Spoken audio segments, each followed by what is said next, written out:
Rise and shine, family. All right, so listen.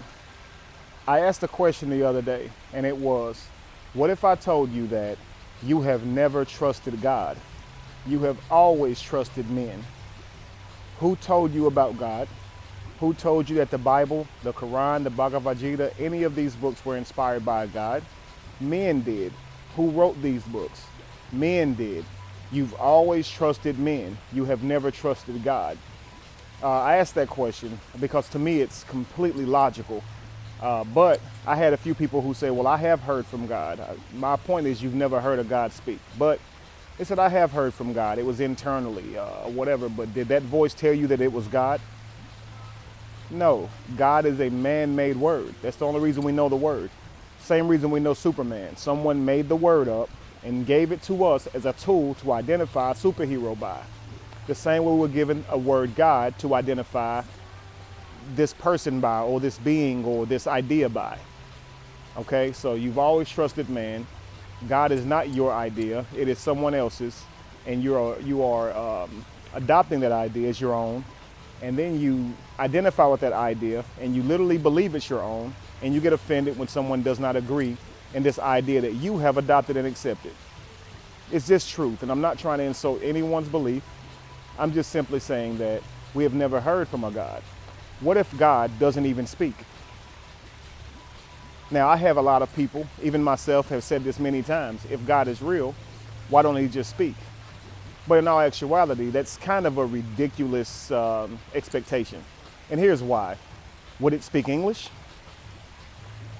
Well, we think that the God who can do anything would speak so every person can understand it, right?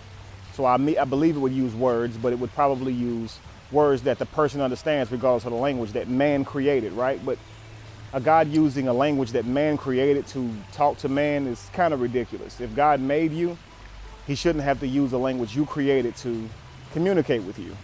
He should be able to do it, period. Or it should be able to do it, period, right? I hate to refer to this thing as a man, even though that's the idea we were given for it. Okay, but that being said, how would God speak? Us saying that if God is real, he should just speak to all of us. That is just as ridiculous as cricket saying, if God were real, he should come down and speak cricket to us. Or a bird saying that God should chirp, right? Or a cow saying that God should just move for all of us to understand it. If this being, this creator, this catalyst for our existence, not God, because that's an idea given to us, if the catalyst for our existence is also the catalyst for the creation of nature, then why would it speak using human words? If humans are only a very small part of nature, there are billions of other species that exist, and they don't use words to communicate. So why would we believe that a God would use words? Or any catalyst? Why would we believe that it has agency, that it thinks, that it judges, that it blesses, that it curses? All of these are ideas given to us by men. So my suggestion is that if we can move away from the ideas that were given to us by men, maybe we could actually get somewhere with determining how we got here. This seems to be a question that we all have. We all want to know the answer to it. How did we get here? But I believe that us jumping to the conclusion, and that conclusion is that a man created us and has an expectation for us, gave his son to die for us, all these things. If all of this has to be true because you do not know the answer to why you were created, then I believe we're making a very grave mistake. It's called an appeal to ignorance. It is to believe everything that you've learned as if you know all knowledge to be known. There's more that you don't know than what you do know. So don't appeal to your own ignorance, or, lack of a better word, your own knowledge. Don't just appeal to what you know, because there are more heads than your own. There's more information than that you have been privy to. So to lean on your own understanding and believe that there is a character that you've been told about that exists, and you believe this without proof, you have made a grave mistake. Okay? I encourage you all to try and prove everything that you believe. But if you're going to give it some thought as to the catalyst for our existence, and I keep saying catalyst because I'm very specific not to say creator, because that suggests an agency, a person who says, let me create these people and then judge them, right? This is what we have through literature. But if we're setting literature aside and we're having a real conversation about the catalyst for our existence, and we're not appealing to anything that we've already been taught, like gods and things of that nature, angels, spirits, ancestors, anything that we had to be taught about, the thing that you believe is communicating with you, would you call it a god? Would you call it ancestors? Or would you call it spirits? You likely would call it something else. And this is why I call it your higher self, your brain. It's your inner voice, right? That voice can make the sound of an elephant. It can make the sound of a lion. You can close your eyes and see a purple penguin dancing. The mind is absolutely amazing, right? What separates us, okay? Like, can we demonstrate what it means when God speaks and shows us an image versus when we speak to ourselves in our heads or show ourselves an image on cue? Can you determine that? Listen, I'm not saying that there isn't a catalyst for your existence, okay? I'm not even saying that there isn't a God. But what I am saying is there's no proof of such, right? But we are here. We do know that we do have an origin. And I think that it's okay to worry about that origin. It's even great to research that origin. But to suggest an answer other than any other thing that you've tried because you've heard of it is literally ridiculous, okay? I do know that science is not all the way there when it comes to proving any and everything.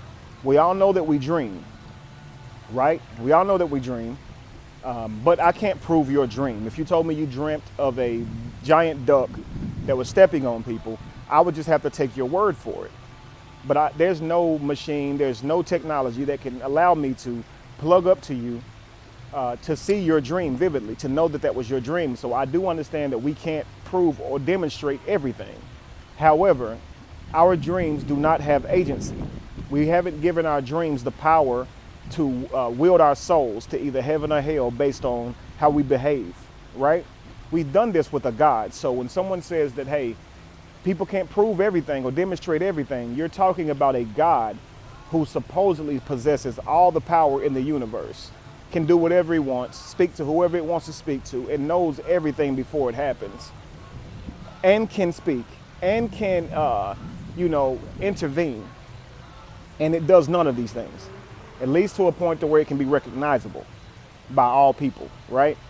So dreams don't work the same as the idea of God, but I will say that we all have beliefs, or we all identify with things that can't necessarily be proven. So it is worth the conversation as to how we got here, but it's also not fair to appeal to ignorance and say that it must be God. You know, who else can do this but a God? That's ridiculous. Whatever the catalyst is for your existence, if you want to call that God, I'm fine. I'm fine with that. But I'm not okay with us calling something that we don't understand, nor can we prove a God, a man-made three-letter word. I think we can be better than that. All right, family? So in conclusion, we have never heard a God speak. We have always trusted man, always, because God has never said a single thing to us. You understand? There's no literature that was written by God. It's all written by men. All right, family? That's just my thoughts. I love you all. Be evolution. Be the change that you want to see. No candle loses its flame by lighting another. And if you were to ever find yourself in the middle of chaos, it is in that chaos that you would have found yourself. All right, family, this is not an insult to anyone's religion. I understand that we all have beliefs. I just encourage you to consider those beliefs. Rethink them, okay? Love you all. Peace, family.